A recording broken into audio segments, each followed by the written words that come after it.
حضرت خواجہ قطب الدین کاکی رحمت اللہ علیہ کے مریدوں میں دلی کا بادشاہ بھی ہے سلطان شمس الدین التمش.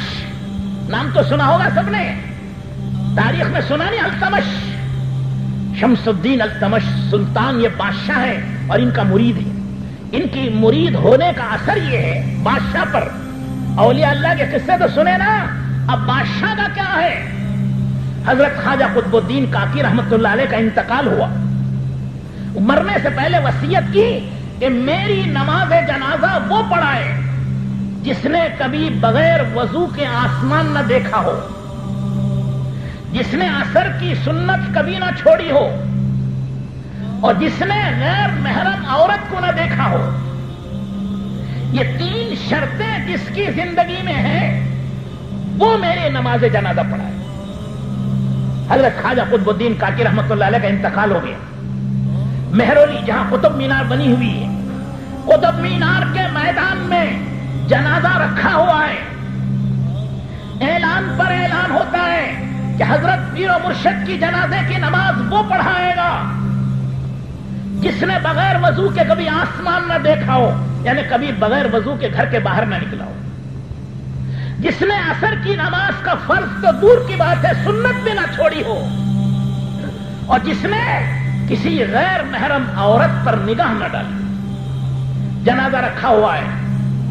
بڑے بڑے حفاظ, علماء, مفتی, علامہ, قاضی سب ہیں, لیکن اپنے عمل کو دیکھتے ہیں تو اس کے اندر کوتاہی نظر آتی ہے.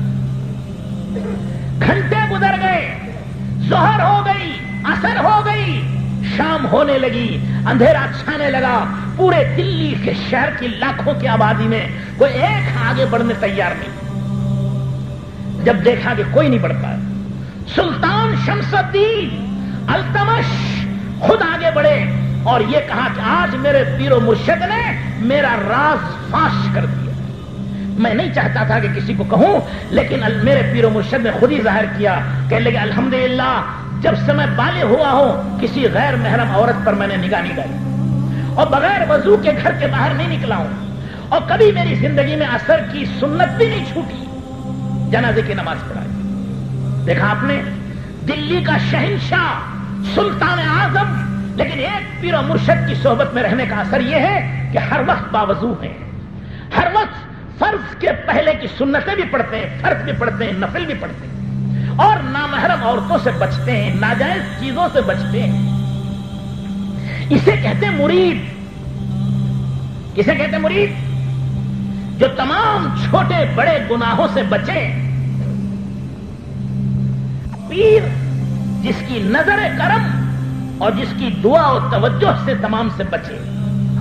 اور جب خلافت دیتے ہیں تو یہ 4 کلا پہناتے ہیں, ایک ٹوپی پہناتے ہیں, یہ 4 طرف سے سلی ہوتی ہے اور یہ خاندانی ہوتی ہے. یہ 4 کلیاں ہوتی ہیں اس کی. یہ 4 کلیاں کیا ہیں؟ اسے کہتے ہیں 4 کلائے ترک. 4 چیزوں کو چھوڑنے کی ٹوپی. وہ خلیفہ کو پہناتے ہیں کہ یہ 4 چیزیں چھوڑے گا, ترک کرے گا. پہلا ترک دنیا کی محبت. یہ دنیا کی محبت دل میں نہیں رکھے گا, دنیا کی محبت کو چھوڑے گا. دوسرا ترک آخرت کی جنت کی طلب بھی چھوڑ دے گا. اسے آخرت سے بھی جنت سے بھی کوئی واسطہ نہیں, اسے تو صرف اللہ کی محبت و معرفت سے واسطہ ہے. نہ اسے دنیا کی لذتیں چاہیے, نہ اسے جنت کی لذتیں چاہیے. لذت کے لیے عبادت کرنے والا تاجر ہے, وہ تجارت کر رہا, عبادت دے کر جنت کی لذت خریدنا چاہتا ہے. تو بزرگان دین ارے دنیا کے ٹھیکروں پہ کیا مرتے ہیں, وہ جنت کو بھی ٹھوکر مارتے.